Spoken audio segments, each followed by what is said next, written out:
It just got a whole lot easier to try one of New York's most popular Thai restaurants. The Michelin-recognized Soothr recently opened a gorgeous 10,000 square foot space where you can try all of their famous dishes, plus a bunch of brand new ones. Today we're trying Soothr Long Island City.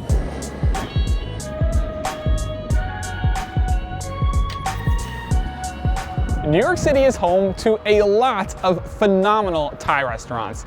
Bangkok Supper Club, Fish Cheeks, Hungry Thirsty, the list goes on and on.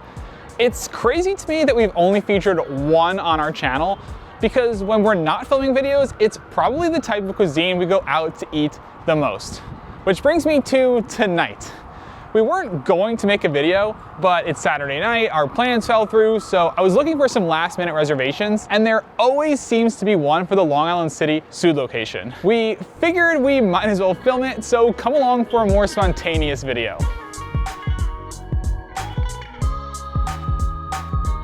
Soothr was started in the East Village by 3 Thai immigrants during the pandemic as a takeout-only noodle spot. The name means recipe in Thai, and the restaurant is built around dishes passed down through their families. It didn't take long to gain recognition, earning a place in the Michelin Guide in its very first year, and maintaining that status ever since. Building on their popularity, Soothr expanded with a second location here in Queens, which opened in September of 2025.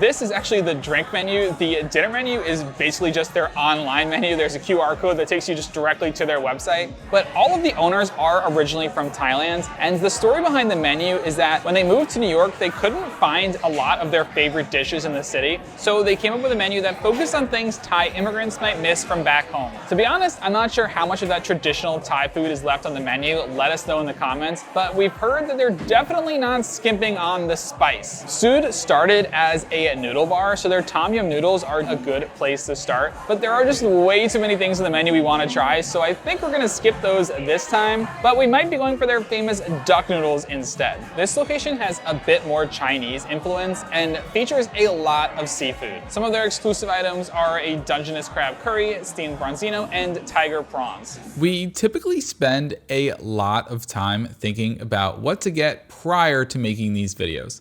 But obviously, this one being a little more last minute, we didn't really do that. So I think we unfortunately made a pretty big blunder. We were planning on getting the sea krong pad ped and duck noodles, but our waitress said that the roasted duck was an absolutely can't miss. So we went for that instead, but accidentally ended up not ordering a noodle dish at all. Quick update from our video last week about my shirt from UNBOUND MERINO, who happens to be the sponsor of this week's video as well. A lot of you either didn't believe or were pretty grossed out that I hadn't washed it, but to be fair, I had only ever worn it in our apartment to film these videos. So I decided to put it to the test and wore it on a flight. I haven't washed it, and I kid you not, it doesn't smell at all.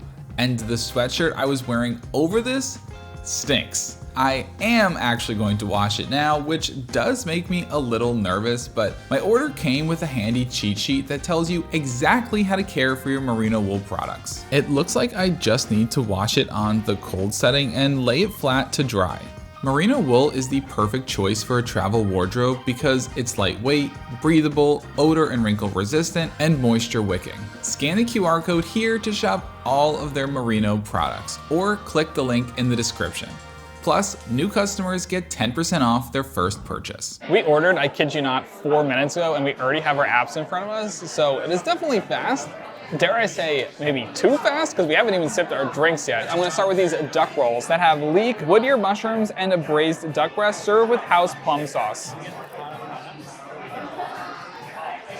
This is impeccably crisp. It just shatters when you take a bite, and the interior is so rich and savory, and that plum sauce just, wow. It's really sweet and tangy. It kind of cuts through that savoriness.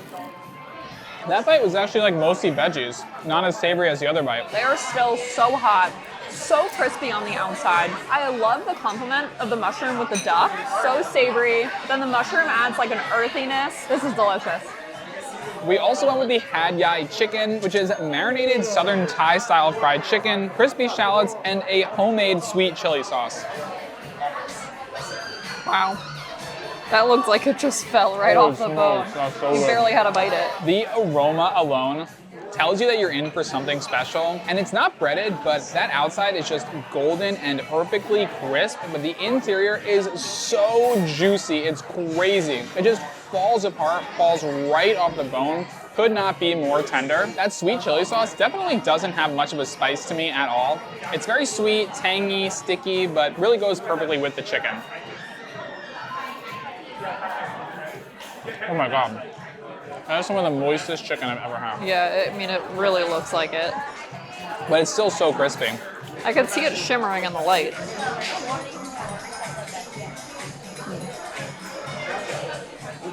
Wow, that chicken is so moist, and the flavor, I mean, the sweetness and that minor spice you get is just perfect. We just got our drinks, but before I try it, I want to tell you quickly about the menu. You can really see the thought they put into every little thing here, which I always very much appreciate. Every drink on here is a different color. I mean, there's purple, there's an aquamarine, there's a yellow, there's a pink, which is what I went with.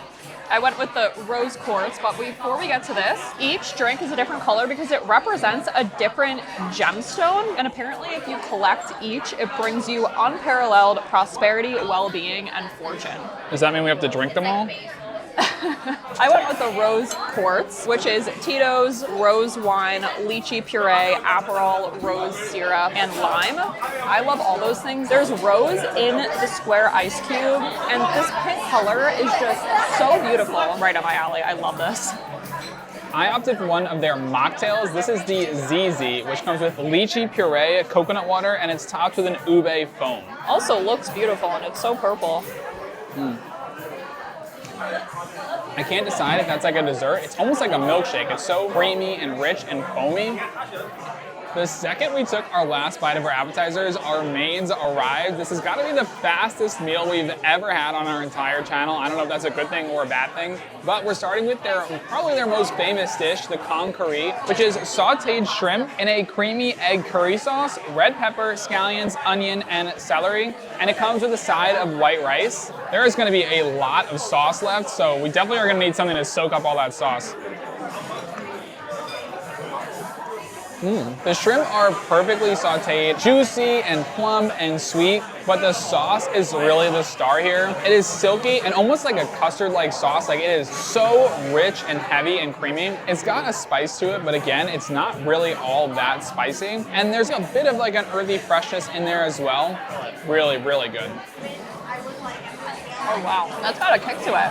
Oh, spicy, but so delicious. Pretty much every time we get Thai food for dinner, I always order massaman curry, and this is a very similar sauce. It seems like it has a coconut base. It's so savory. I like the kick to it. You could taste that red bell pepper shining through. I really like that. This is one of their Long Island City exclusives. It's the Yaowarat roasted duck, which is a 5-spice roasted duck with ginger and garlic. That duck is so tender and soft. I didn't really even notice the skin, like it doesn't really add any crispiness to it or anything, but it is so rich and succulent. You can really taste all of those different layers of spices. Surprisingly, of these two, I actually think I like the Koong Karee more, but this is still really good. Wow, that meat is so tender. And the sauce is sweeter than I was expecting. Almost tastes molasses, maybe a little fish sauce. But I do think it's gonna be amazing with this ginger. Give it a little extra flavor. Yeah. The ginger complements the sauce so well. It is crazy because when I have the sauce on its own, it's very sweet. And then as soon as you pair it with the ginger, it's not sweet at all. I think I have to agree, out of these two, the shrimp is the winner for me. Really good. It's hard to believe that we're already on to dessert and it hasn't even been an hour. This might be the fastest meal we've ever had on our entire channel. But just to wrap up everything we've had so far, The Koong Karee is definitely a standout, worth coming here just to try that. And that chicken dish was also amazing. This restaurant has 4 distinct spaces. When you walk in, you see the beautiful jade bar with mahjong tiles on the front. The room we're sitting in is the red room, and there's this big red chandelier that's really the focal point. There's red terrazzo tabletops, red checkered floors, this beautiful floral red wallpaper. Really, everything in this room is red. Behind Will is the garden room with this big bonsai tree, and the lights are made with bird cages. And then to my left is a room that really resembles the streets of Bangkok's Chinatown. All of these spaces were designed by one of the owners that has a background in design, and I love that while I'm sitting here, I could really see each one of them. It's definitely loud though, and it is pretty tight. Even though it's a huge restaurant, it's pretty tight. It's a big restaurant, and there's a lot of tables in here, but it's very open concept, which I feel like makes it even that much louder. The music is blasting, but honestly, I could barely hear it because it's just so loud in here from everyone's conversations. But it is a very fun vibe. Definitely has like a party vibe. I'm happy it's so crowded though, because I think this place definitely deserves the business. All the food has been incredible so far. For dessert, we went with the Matcha Waffle Cup, which is house-churned matcha gelato with red bean paste and mochi in a waffle cup. Oh, and there's matcha powder on top. I'm just gonna try the matcha gelato first.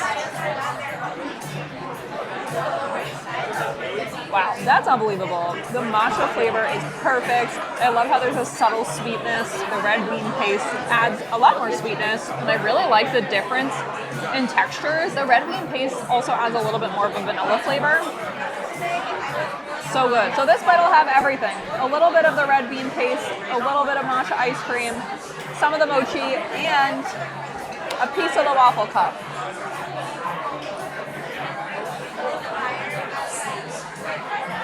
Now that was a good bite, because you really get a different texture from everything. The ice cream is so creamy, the red bean paste has that like thicker texture, the mochi is so chewy, and then you get a crunch from the waffle cup. That is phenomenal. I'm gonna spare you from trying every single thing individually again. I'm just gonna try to get a piece of everything. Isn't that good? That is crazy. The gelato is so smooth and creamy with that signature matcha like bitterness, earthiness, and then you've got that burst of sweetness from the red bean paste. So many things going on, but it works surprisingly well. The red bean paste and the matcha go together really perfectly. They do. I think this might be my favorite dish of the night. That's crazy. It's just very complex. I mean, it's really good. My only criticism is it's really hard to get everything in one bite. I guess it's probably like that whenever you have a waffle bowl. Maybe I'll just break off big pieces of this waffle and eat it like chips. Wow, look at that. Looks like a chip with some guac. It's so green. Well, now it looks red. I can't even tell what color it is. Yeah, sure. Oh my god, it's so hard getting out of there. There's like 1,000 people in there. It is crowded. Crazy. What a meal though, it was delicious. That had to be the quickest meal we have ever had on this channel. In and out in under an hour and a half for a 3-course meal has got to be some sort of record for us. But hopefully you guys have enjoyed coming along for this casual Saturday night out. I definitely enjoyed the food, but I would say that if I was to do this exact order again, I'd probably have swapped out the duck entree for 2 additional entrees. I really want to try those ribs. They look fantastic. And it is a damn shame that we didn't order some sort of noodle dish. Their noodles look amazing. I don't know what we were thinking when we were putting in that order. The pad thai, the pad siu, their duck noodles, all of them look phenomenal. And every other table at the restaurant ordered at least 1 noodle dish. So definitely a mistake on our part. Also, I cannot believe how easy it is to get reservations here almost like any day of the week, because it is a mob scene. There is a massive amount of people waiting in the front of the restaurant, and there's like a literal line out the door right now to walk in. So I don't know what is going on with that. But if you've ever been to Soothr, we'd love to know what you think of it. Make sure to like and subscribe, and we'll see you in the next one.